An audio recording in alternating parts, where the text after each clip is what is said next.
and welcome to episode 46 of Pushing Cardboard, recorded in June 2025. I'm Grant Lenneberg, and happy to be back podcasting after my vacation to Iceland. I didn't do any wargaming there, but I did find a very good store in Reykjavik with a decent wargame selection. I was pleasantly surprised. No interview this time, though there should be one next time. Instead, we'll take a look at a couple of games. Castelnuovo 1539 from Draco Ideas is now on Kickstarter. It's a blocks and cards game about the Ottomans besieging a Spanish fort. And then a very old game. Colombia has put out a 50th anniversary edition of Quebec 1759, so I'll go over what the new edition is like, and then dive into the game for those who haven't tried it. And of course, news and chit-chat from the history board gaming world. I should mention that this episode is sponsored by Cube for Me. Cube for Me has quickly established themselves as the premier providers of storage solutions for historical board games. We're talking counter trays and card boxes. One of the best things about their trays is they come not just in a variety of configurations, 4 slots by 5, 4 by 3, 3 by 5, etc., but also a variety of depths. And one tray can serve as the lid for the next. So if you're looking to save space and eliminate box lid lift, this is the way to go. Check out my website or the newsletter for my link. Use it to order their trays, and they'll know I sent you. And not only that, you'll get 5% off your order. Really, you can't afford not to try them. News. GMT has announced some new items that are going digital. You may already be playing Rebel Fury, but Mr. President is also coming, and now they've just announced No Retreat Russian Front and Battle of the American Revolution Saratoga. You can buy early access to the No Retreat title, meaning you pay now while it's still in development. You can play it, at least as much of it as is finished, and the price is less than it will be when it's finally released, so you'll end up owning it for cheaper than if you wait. Castelnuovo 1539 from Bellica 3G and Draco Ideas is now on Kickstarter, as I said. I've got a preview copy. You'll hear more about it later in the podcast, but go to the website, and there's a link to the Kickstarter if you're interested. Back to GMT. Gene's June update came out a week ago and had his thanks for the success of their sale. Their cash flow is now stable. For me, the coolest news is that they continue to add European publishers to their distribution list. The latest is Sound of Drums, so if you're in the US, you won't have to order their games from Europe, you can get them directly from GMT. The plan for separate distribution of GMT games to non-US customers is ongoing. They expect it will be ready to go in about 5 weeks. This means that if you're not in the US, games will be shipped directly to your country without going through the US first and getting hit by the tariffs.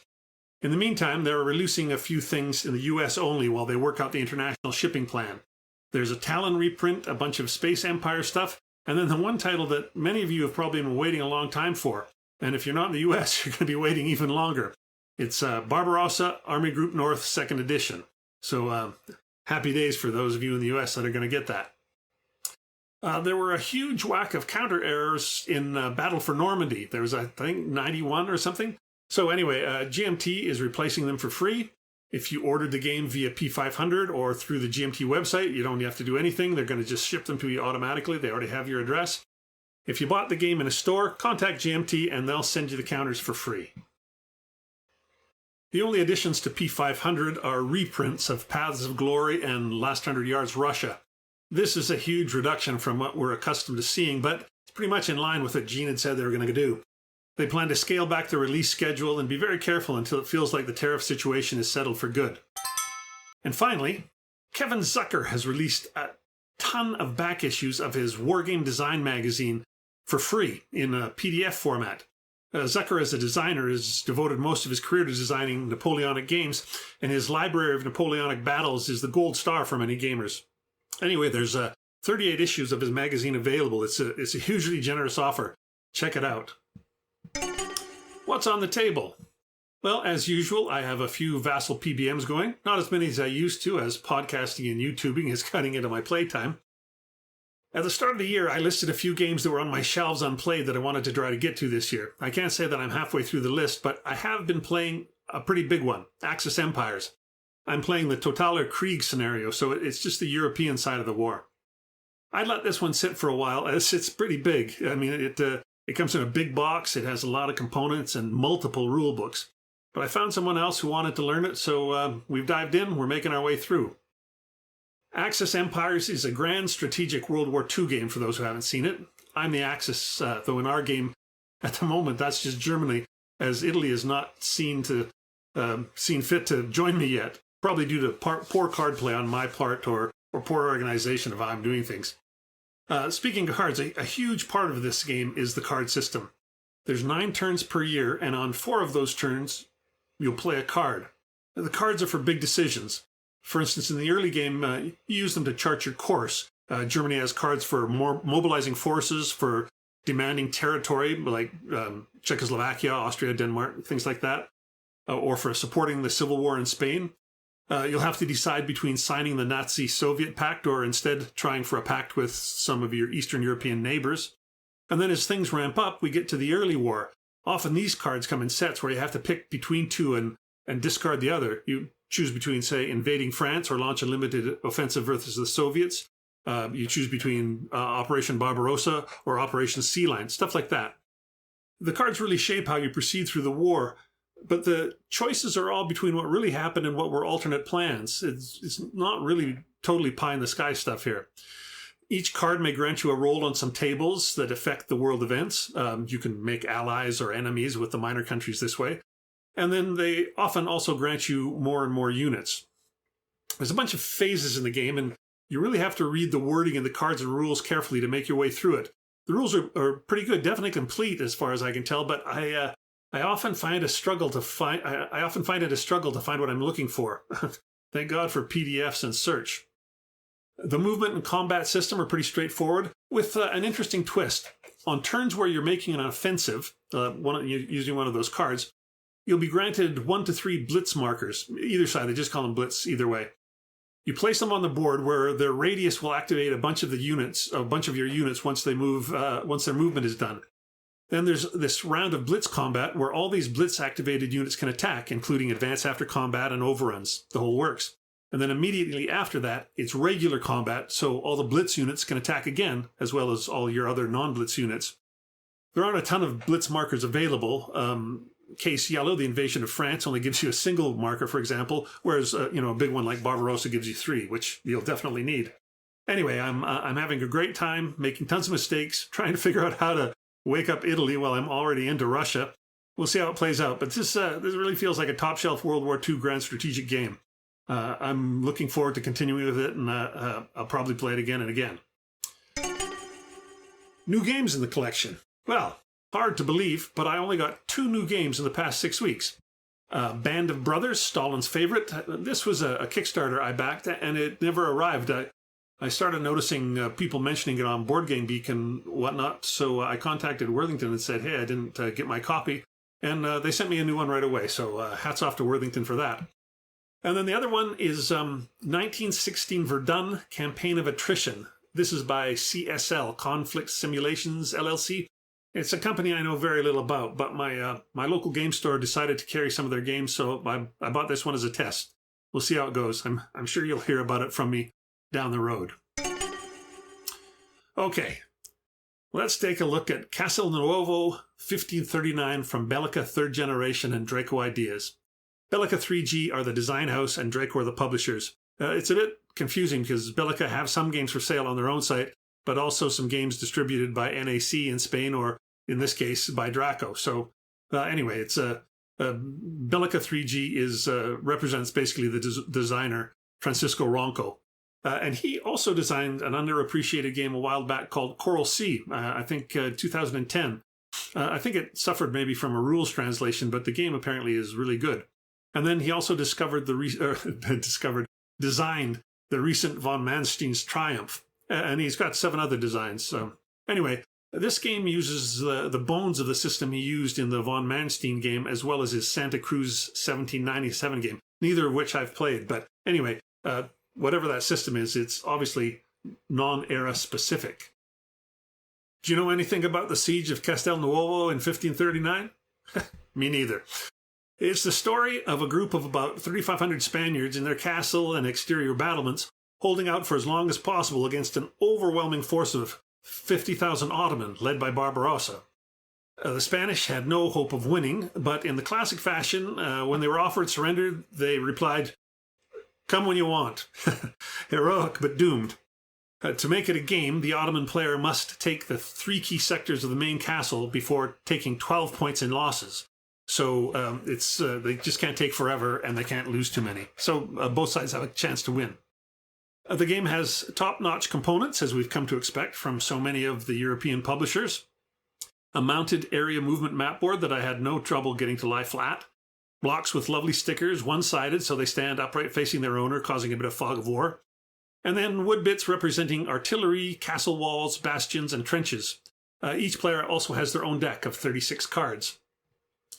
The map is divided into roughly 40 areas. There are 5 sea areas at the bottom of the map where some of the Ottomans will arrive. Castelnuovo itself is a mass of 13 areas in the center of the coast at the bottom there.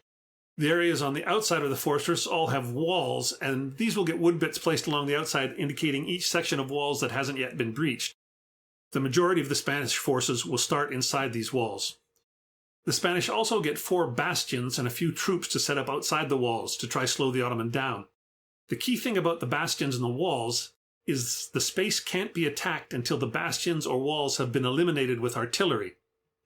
Speaking of artillery, each area on the map has an elevation listed from 0 to 4. You get a bonus when firing from a higher elevation and a penalty when firing from a lower. Each side has 3 different types of units. Pikemen, called azab by the Ottoman. Cavalry and arquebusiers are janissaries for the Ottoman. The blocks will remind you of Columbia block games with a variable strength as you rotate the block from side to side to side. In all cases, the Ottoman blocks have a higher top strength than the Spanish. Most of the Ottoman blocks go up to strength of 4, whereas the Spanish generally go to 3. The Spanish have a single leader who grants a +1 to any troop he commands. The Ottomans have 3 leaders, but only one with a bonus, and that bonus only helps the janissaries. There's also 2 fleet markers for the Ottomans. One has its starting place chosen in the initial setup, and then the other is freely chosen by the Ottoman player at the end of turn 1. However, once placed, these fleet markers never moved. They discharge the troops they carry, and then they also can provide a bit of artillery support versus coastal areas. This is probably a good place to mention that the rule book is not laid out in the most helpful order. It's not alone in this. There's a lot of rule books like this. But, for example, it spends the first 13 pages describing the pieces and the map and the cards. It isn't until you get to page 14 that you get the victory conditions and the setup. To my mind, these should be as close to the front of the book as possible. That way, a player can set up the game, know what the object is, and then learn about the pieces after having already set them out and had a look at them. Anyway, the setup is for the main scenario. The rulebook mentions an introductory scenario. It's supposed to be found at the back of the book, but I found no such thing. Perhaps I'm blind. The final thing to mention is the cards. Each player has their own deck of 36 cards. They come in a few different categories, and some have dual uses. They're like a split card. There's cards to attack, to move, to bombard. These are all key. These are the types of cards that initiate action. And then there are combat cards, which are played to impact the results of a battle, and reaction cards, which can be played immediately after your opponent does an action. A counterattack is the most common of these. And then finally there's a few event cards, which have to be played immediately. Okay, so how does it all work? You set up the game. The Spanish will have all their forces on board, with most of them within the fortress walls, but also some free setup of outposts of bastions. The Ottoman sets up their first fleet with a very small force of 4 units in any sea zone. You play the first turn. At the end of the first turn, they'll set up their other fleet in a different sea zone, but this will carry 2 leaders, 6 janissaries, and 10 pikemen. And then at the end of turn 2, all the rest of the Ottoman units are placed for entry at the top edge of the map board, so the other side from the sea. So coming from a completely different location than the amphibious troops. So the first landing is small, but the next fleet contains 16 units. So here's a good time to point out that each map area can only hold 3 units and a leader. So while there are masses of Ottomans coming, they will come in waves rather than large kill stacks. Even worse for the Spanish, all Ottoman and pike and cavalry units that are eliminated come back the next turn. On the plus side, each time an Ottoman unit is eliminated, the casualty track increases by 1, and if it gets to 12, the Ottoman loses. So the crunchy and the smoothie there. Anyway, all that means there's no turn track in this game. You play until the Ottoman wins by occupying the needed spots in the fortress, or the Spaniard wins by getting the casualty track to 12. Anyway, so we're all set up. Now we draw cards. The first turn, both players draw 4 cards. There's 2 types of turns, siege turns and assault turns. The Ottoman player determines which type will be played. Siege turns give each player 4 cards, but assault turns give each player 7 cards. However, each time the Ottoman declares an assault turn, it moves the casualty track up by 1, so it can't be used willy-nilly just to get more cards. The Ottoman always goes first. They play as many cards from their hand as they like, doing as many actions as they can. Of course, the Spanish player can play combat and reaction cards in response to the Ottoman's actions. After the Ottoman player has exhausted their 4 cards or passes, both players draw back up to the 4 cards. This means the Spanish player doesn't have to try to hold back cards for their own turn. After the Ottoman's turn and this draw, it's the Spanish player's turn, and it goes exactly the same way. The Spanish player plays as many of their cards as they can. And then after the Spanish player's turn, but before either player draws cards again, the Ottoman decides which type of turn the next one will be, either siege or assault, and then they draw up to 4 or 7 cards as necessary. And then it's the reinforcement phase. This is where the Ottoman forces enter at the ends of turns 1 and 2, and also where eliminated Ottoman pikemen and cavalry units will re-enter the game. Movement is simple. You play a movement card, and you can activate 1 area to move from. Infantry have 2 movement points, cavalry have 4. Clear terrain costs 1 movement point to enter, while rough terrain costs 2. All the units don't have to move into the same, they have to come from the same area, but they don't have to move into the same areas. If an area has walls or bastions, it cannot be moved into if it is occupied, so the walls or bastions must be eliminated before you can move in to fight the occupants. Combat happens whenever you move units into an enemy-occupied area. It's pretty straightforward, but there's a decent amount going on. Here's how it works. The attacker plays any combat cards face down, and then the defender does the same. Either side can play multiple cards. Once both sides have played, they're all turned up and their effects are resolved. You might get a certain type of fire attack that happens before the rest of the combat, or some extra defensive effects, whatever. You resolve it all before you proceed to the attack. Once the cards are resolved, the actual combat happens. It's a bucket of dice game with all units hitting on 5s or 6s, unless modified by a combat card or a leader. The cool thing here is there's a specific order of which units roll first, and combat is not simultaneous in the early rounds. If it's not in a fortress and it's out in the open and there's both pikemen and cavalry present, well, the pikemen get to go first. Though if it's not in a fortress and there's cavalry but no pikemen, then the cavalry get to go first. Whatever the result of those two, then it's the Spanish arquebusier. And then finally, it's all the remaining infantry. Pikemen, dismounted cavalry, if within a fortress, and janissaries. This is all simultaneous. Whichever side takes the most hits is the loser. If the attacker lost, they retreat to where they came from. If the defender lost, they've got to retreat. If they can't retreat, they're eliminated. I should note that although the rulebook is not explicit about this, attack cards say that you can move and then may attack, which leads me to believe that attack cards can also be used as movement cards. Who knows? I could be wrong about that, but I think I'm right. Anyway, let's take a look at some of the other special things in the game. The Ottomans get siege trenches and artillery batteries. They use movement cards to place the siege trenches, and then another movement card or the same movement cards to place artillery batteries in those trenches, or to move the batteries from trench to adjacent trench. The batteries always have to be in trenches. The trenches also provide cover for the units in that area. They soak up the first 2 hits when defending. Artillery for the Ottoman player is critical. You can't breach the walls of the fortress without it, and you can't enter the fortress until at least one section of the walls are breached. Similarly, you can't attack Spanish players in their bastions without first eliminating said bastions. The Spanish player also gets artillery, though it is slightly less effective. On the plus side, it's only used versus units. There's no Ottoman walls or bastions. The Spanish player has a special card called a camisado. It allows the Spanish player to make a special attack from 2 areas away, where it gets to attack first with all its units, and then the Ottoman gets a reply attack with any remaining units it has left. The Comunado units do not move into the Turkish area. They attack from 2 spaces away and then return to their home. I guess it represents some kind of special night attacks, sneak attacks that the Spaniards had perfected.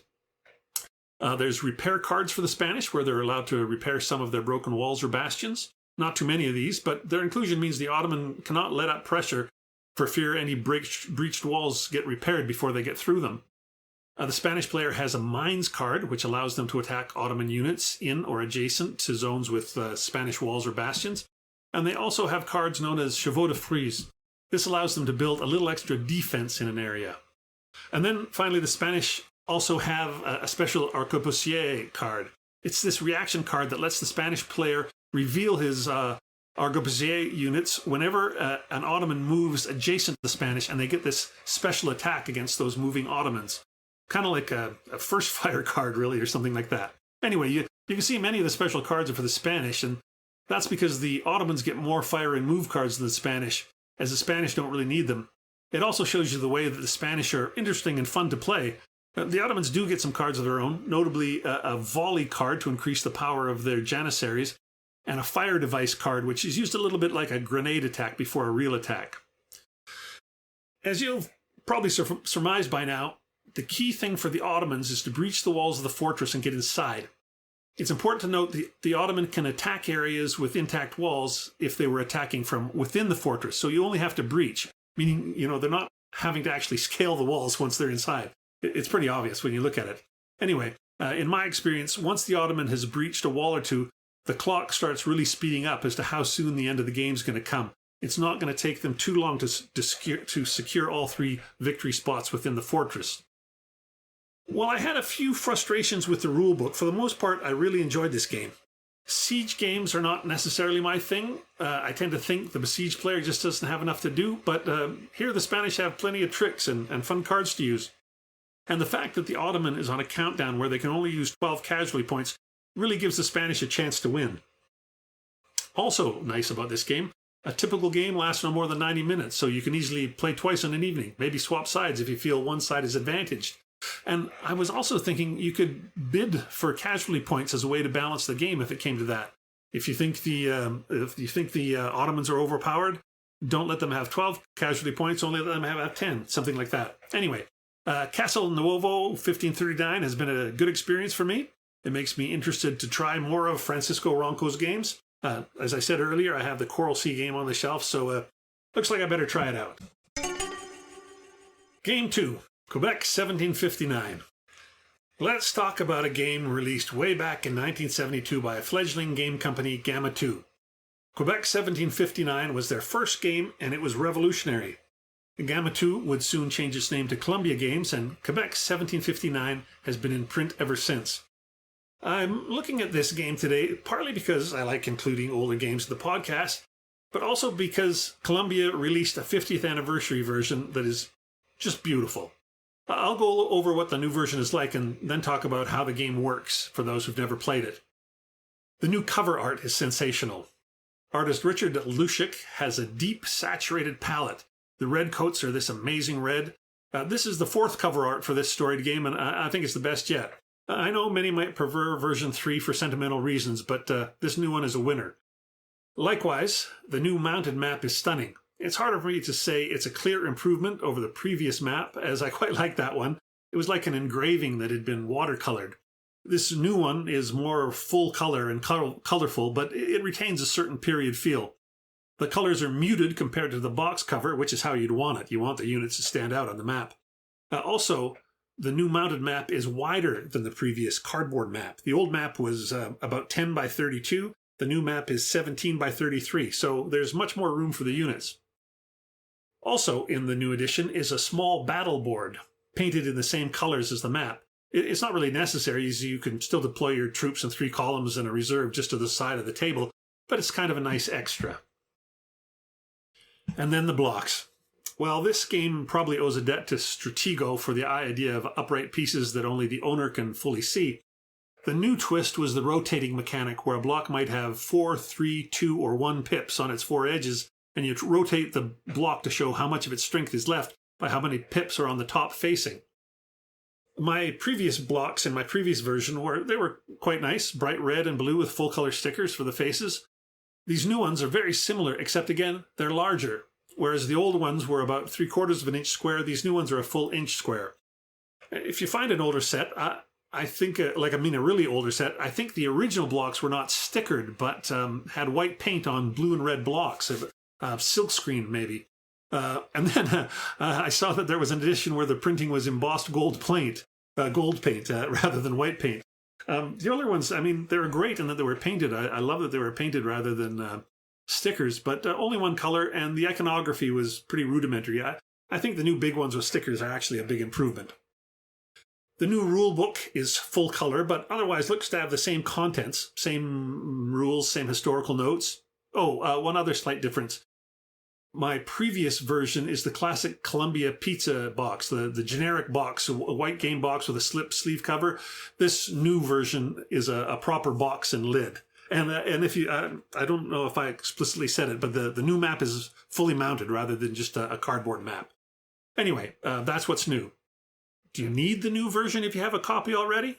Yeah, probably not. It's the same great game. But is the new version actually deluxe? Yes, it is. The mounted map is a big upgrade. The larger pieces are cool, and the box itself is lovely. The image and the paper they use feel very luxe, but it's still the same game. Speaking of which, let's take a look at this chestnut. It's 1759. The 7 Years' War is raging in Europe. The French are well established in the northern part of North America, while the British colonies along the eastern seaboard are thriving to various degrees. However, the presence of the French restrict the British ability to expand westward, and so the 7 Years' conflict spreads to North America, with conflicts up and down the border starting in 1756. Finally, the British decide to do something decisive and send a huge fleet and a new body of troops to the New World. The French fortress at Louisbourg falls in 1758, and then the British decide to take Quebec, the city, not the province, which didn't yet exist, as the next goal. There's much more to this campaign than just this battle, including a diversionary attack on Montreal, but this is where the war, at least the war in North America, would be won or lost. If the British can take Quebec, then it's on to Montreal and pretty much the end. This battle features legendary leaders on both sides. James Wolfe would lead the victorious British, cementing his legacy, and he was faced by Louis Montcalm, who had several victories under his belt already from the previous few years. Both of them would die at the climax of this definitive engagement. On to the game. The map is an area map. Goes to show they've been around a long time, don't be misled. But it doesn't look like a modern area map in that there's no lines defining the areas, just roads between names on a map, but it's easy to grasp in practice. The map features the St. Lawrence River running through the center. The British start on the south side in Lévis and Ile d'Orléans mostly. The French are defending on the north side. In the center of that north side, on the shores, is Abraham, the goal of the British and the site of the defining Battle of the Plains of Abraham in real history. The game is won by the British if they can hold Abraham on the final turn without taking more than 20 points of losses. The French win by thwarting the British goals. There's 16 turns in this game, but each player gets to move and possibly fight with just one group of units per turn. Critically, the moves are written and revealed and enacted simultaneously. If you're activating an area to move from, not all your units have to move, and not all have to move to the same location. Say you have 6 units in an area, you could move 2 of them to area A, 3 to area B, and have 1 stay put. Anyway, after all the orders are written, they're revealed, both players move their units as indicated on the written orders, and in any spots where both sides end up in the same area, combat is fought. The defender deploys their units in 3 columns. There's got to be at least 1 unit in each column, but other than that, anything goes. Also, once there's at least a block in each column, any number of blocks can be deployed as a reserve and held back. Then the attacker deploys theirs in the same fashions, 3 columns and a possible reserve. And then, at this point, the blocks are finally revealed and the combat is resolved. There's a mini sequence of play for combat. If it's the second round of combat or later, the defender decides if they want to retreat. If they do, they've got to retreat everybody. It's all or nothing. You can't retreat just a part of your force. But other than that, the defender first decides if they want to add 1 unit from the reserve to any one of their columns, and then the defender gets to fire 1 column at a time. This means rolling as many dice as the combined strength of the units in that column. You roll the dice and hit on 6s. the attacker must immediately take losses from the column facing that defending column. You repeat that for all three of the defender's column. If the defender still has units left in all three of their columns, then they do the same sequence. Decide on retreat, add 1 unit from reserve if they like, and then attack with each column. The battle continues back and forth like this until one player retreats or one player is routed. You're routed when you have a column with no units left in it. Being routed is terrible. You retreat, and your opponent gets to take one last shot at you as you go, and you don't get to return fire. There's special rules for amphibious attacks. Basically, the defender gets to double their combat strength, as well as for skirmishes, which are battles in which one side has less than 3 blocks required to form up into columns. So it's just one big column on each side. And then there's special rules for the indigenous bands fighting with the French, as well as for the reluctant Quebec militia units. Lots of nice little bits of chrome without adding too much overhead. And that's it for the rules. The last thing to note is that to win, the British must control Abraham without taking more than 20 losses at the end of turn 16. If they take it earlier, the French can retake it or keep pressing to try and inflict those 20 losses. This game will always go to 16 turns unless the British lose 20 combat points. This is now an old game, over 50 years old. It came out before I started wargaming. By the time I was aware of it in the 80s, it looked a bit simple to me. I hadn't played any block games yet, and I was a bit wary. I was definitely a Hex Encounters person at that time. But eventually I played some block games, and I was hooked. Hammer of the Scots, Sekigahara, Rommel in the Desert. And then, of course, I quickly realized that I needed a copy of Quebec 1759, if only to understand the roots of the block wargaming genre. And I'm so glad I did. This game still plays great. The key mechanic, the fog of war created by the blocks, creates a bluffing game that just doesn't get old. The French aren't sure where the strength of the British attack will come from, and the redcoats can't see where the soft spots in the French defenses are. It's just classic stuff. So I wholeheartedly recommend this game. It's very easy to get on the secondhand market if you want a cheap copy just to see how it works. Or if you want the deluxe version, this new 50th anniversary is beautiful. You can't go wrong. Parting shots. The Charles S. Roberts Award winners have been announced. Congratulations to the winners, but even more so to all the nominees. I liked most of the results, but had a few quibbles. If you're interested in those quibbles, there's a page on the Pushing Cardboard website, and you can check out what I had to say about that. I mean, everyone's going to have an opinion, but from where I stand, the Charlies are moving in the right direction. I was watching a YouTube wargaming show, and they were complaining that there were too many non-wargames nominated, and that the most popular games won everything. One host even went so far as to hint that the awards were rigged, that GMT pays to make sure that they win at least 40% of the awards. It's epically stupid conspiracy theory stuff. Yeah, sure. The most popular games do win most of the awards. That's because the awards are voted on by the public, and so the games that reach a larger audience will have a bigger chance of winning. So GMT wins a lot. Winning the award is basically winning a popularity contest, even a sales contest, really. I'd hazard that literally no voter has played every nominated game in every category, so people vote for what they own and like. GMT sells the most games. The nominations, on the other hand, are done by a committee. In theory, this should lead to a set of nominees that is less driven by sales figures than the winners. It's still not perfect, and the games you thought should be nominated may not have been nominated or thought of at all, but it's a good system, and it's why I think the nominees are actually the real winners. At this point, you might be thinking, why not just have the nominating committee pick the nominees and then vote on the winners instead of making it public? Well, they could certainly do that, but it would decrease public engagement with the awards, and I can guarantee you it would not reduce the complaining one iota. So, keep on plugging Charlies. It's thankless work, but you're on the right track.